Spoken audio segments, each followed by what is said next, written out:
je suis en train de mettre l'accélérateur et alors que, effectivement, je pense que les autorités de la transition ne vont pas se présenter. Je ne suis pas aujourd'hui venu parler de l'élection. Il n'est pas question dans mon propos d'élection, non. Quelle stratégie je mets en place? Je l'ai dit, c'est une stratégie politique. Disposer et jouer sur tous les rouages politiques, démocratiques, pour que les militaires retournent à la caserne. C'est leur lieu. Les militaires n'ont pas à faire la politique. Alors, ça, c'est clair. Et si je veux rentrer dans les détails, je suis désolé. Un homme politique à viser ne décline pas sa stratégie à la télévision. S'il a une stratégie ou une tactique à décliner, c'est effectivement face à ses ouailles. Il donne des orientations, ce que je fais, et ce n'est pas là, à la télévision que je déclinerai. Mais ce que je vous dis, le CTRI ne sera pas au pouvoir en 2025. Parce que vous êtes partout, dans tous les coins.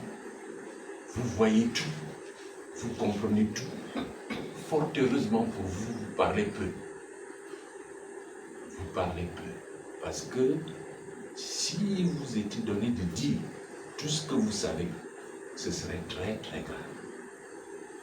Revenons sur l'objet de mon intervention, à savoir l'élection. À moins de se mettre des œillères, tout le monde a vu le taux d'abstention. Les Gabonais ont rejeté cela.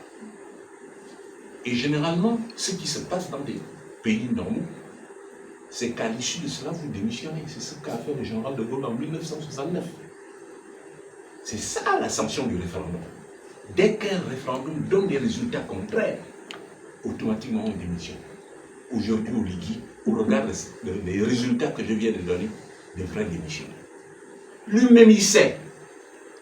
Il le sait. Et tous les Gabonais le savent.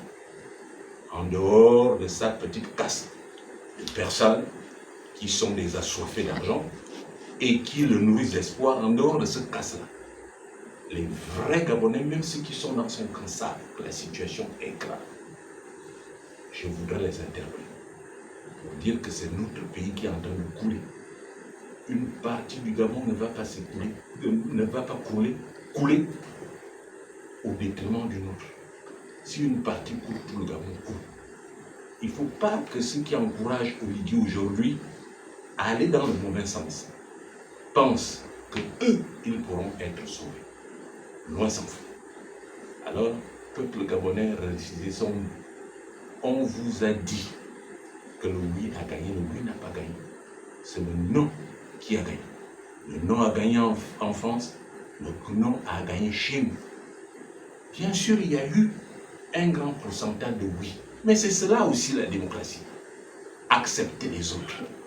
Ce que le PDG ne veut pas faire.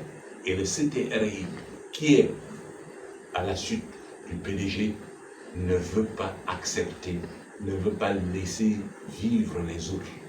Pour eux, c'est le monolithisme. Tous derrière Oligui. Et ensuite, moi, je vois des parents qui me téléphonent. Qu'est-ce que tu es en train de faire? Il faut qu'on comprenne, c'est cela un pays. Le monolithisme au XXIe siècle n'a pas sa raison d'être. Moi, j'ai choisi ma voie, qui est celle de l'avenir, qui est celle du Gabon, qui est celle de nos enfants, qui est celle de nos petits-enfants. Il y en a qui ont choisi de se mettre les œillères. Gabonais, réveillez-vous. La lutte continue et la victoire est proche. Je vous souhaite effectivement une bonne soirée. Au revoir.